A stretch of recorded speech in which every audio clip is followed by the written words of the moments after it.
movie it was, but one of the Police Academy movies, they had Bubba Smith. Now, if you old enough to remember Police Academy, Bubba Smith was the one that played Hightower. And that was the big giant Jake that was exceptionally strong. They had him sitting on a bench in a damn blonde wig and a dress. And in the movie School for Scoundrels, they did the same thing to Michael Clark Duncan. May he rest in peace. But that's what they do. That's how afraid they are of masculinity, and especially black masculinity. That they take our big, strong brothers that might be able to affect a real change, at least on the physical part. They take brothers like that and they break them all the way down.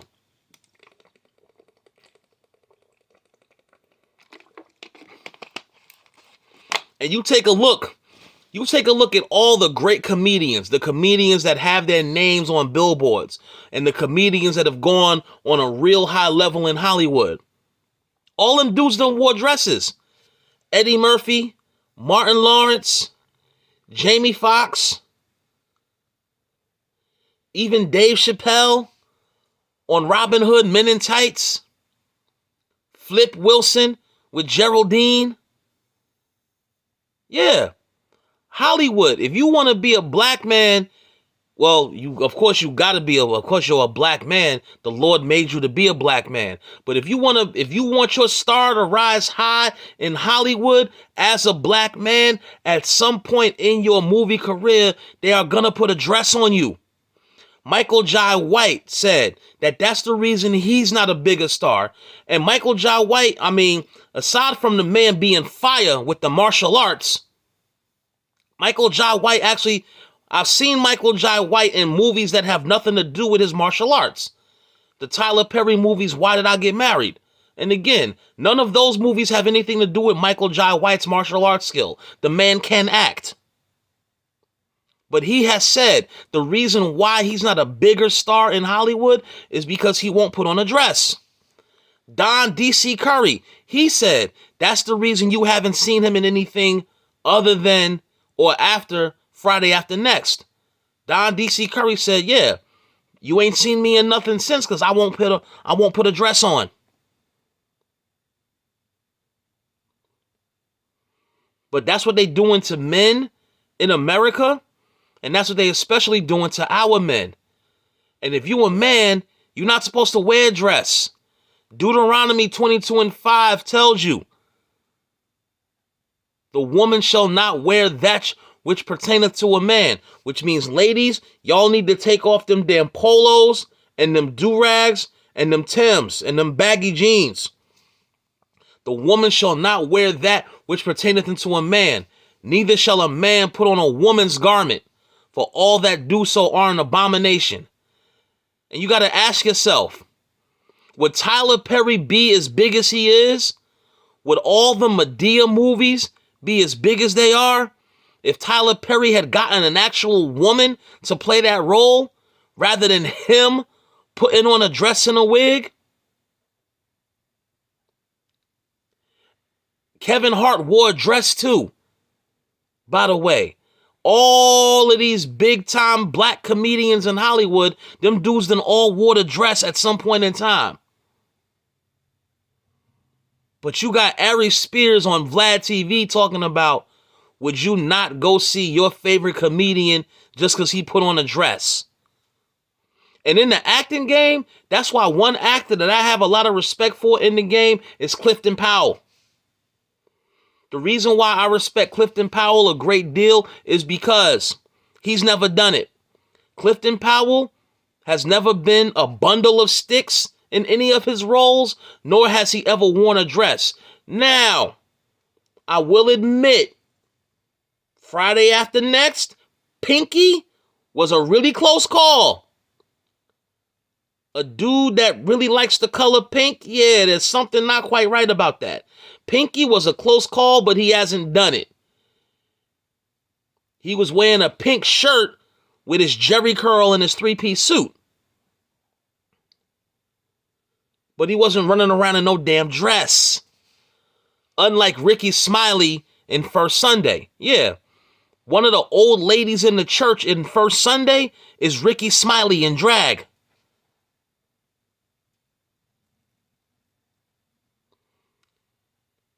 And one thing that you got to notice, even outside of the entertainment industry, one thing that you notice about so-called black men in America, has anybody ever noticed that black men that are London cigarettes or bundles of sticks, black men that are like that are never shot and killed by the police? Yeah. The reason why those type of dudes are never shot and killed by the police is because you're no threat to the system. You done been broke down already. And that's what they're trying to do. That's what they're trying to do to men in America. They're trying to break men down and have them thinking and acting effeminate. Especially the so-called black man. Because if you look at the big picture, you see it. If you look and you see, that was one of the first tenets of Willie Lynch programming.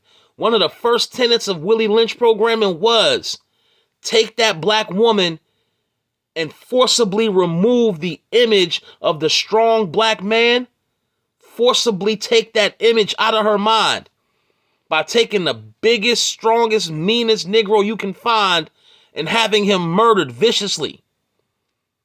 She takes that image out of her mind that her man can protect her.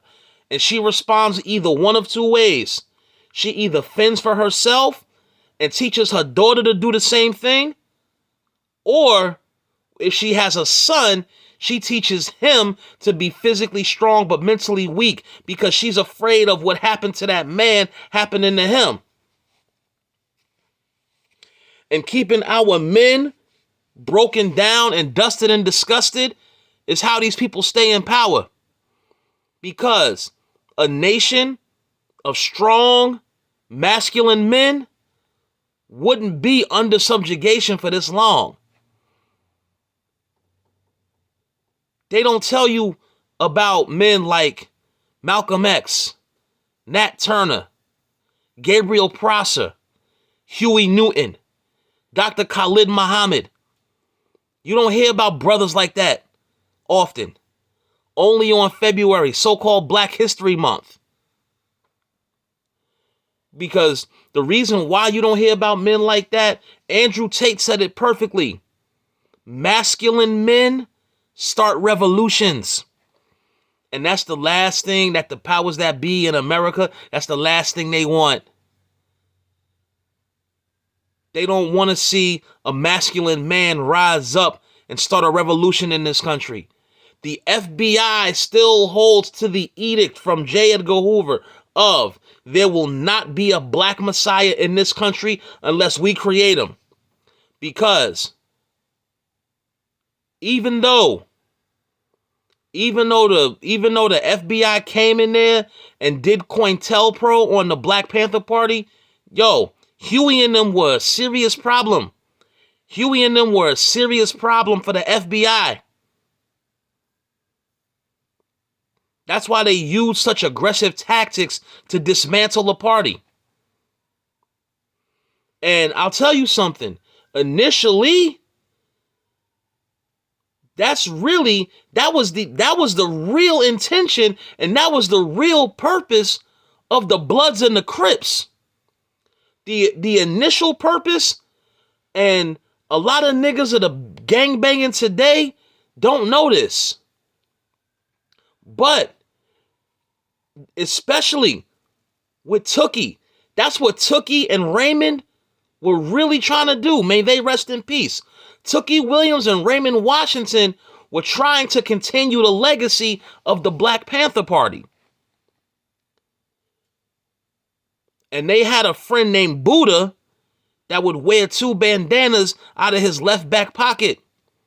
So that's how Crips came up with the color blue, and that's why they rep to the left. But that was the original purpose of the Crips. But then the so-called white man brought the drugs into the community, and Negroes started selling drugs.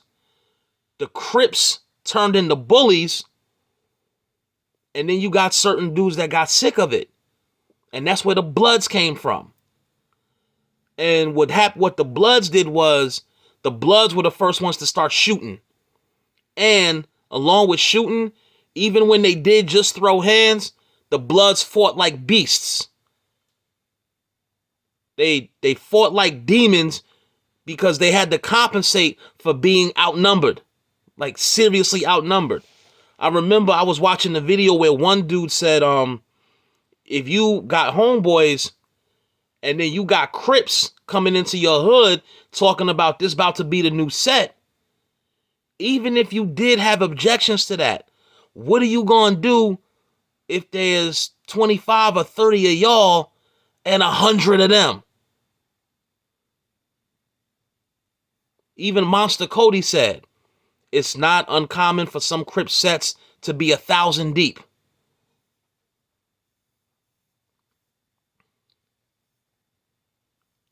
But that's what we dealt with. And even with the Crips and the Bloods, as off as that was, at least there was some degree of masculinity with those brothers. Because the causes might not have been there, but at least those dudes were willing to stand up and fight.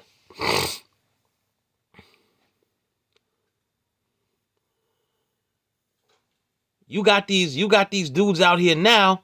These days, you go from BDU pants and hoodies to what you got now. Niggas are walking around with purses. Dudes are carrying purses now.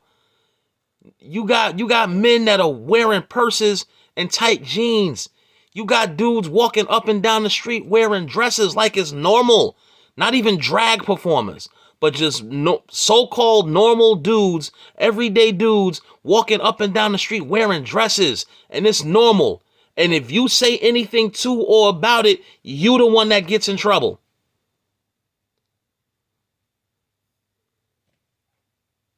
Because you disrespected somebody's gender identity. And I'm Generation X. I'm 42 years old. There was no such thing as gender identity. It didn't matter how many dresses or how much makeup you wore. If the school I come from, or when I was growing up, it didn't matter how many dresses, how many pairs of heels, or how much makeup you wore. If you got a rod and stones, you a damn man. And that's what it boiled down to. It don't matter how much makeup you wear. It doesn't matter how many dresses you put on or how many wigs you wear. None of that matters. You can dress the part as much as you want to. At the end of the day,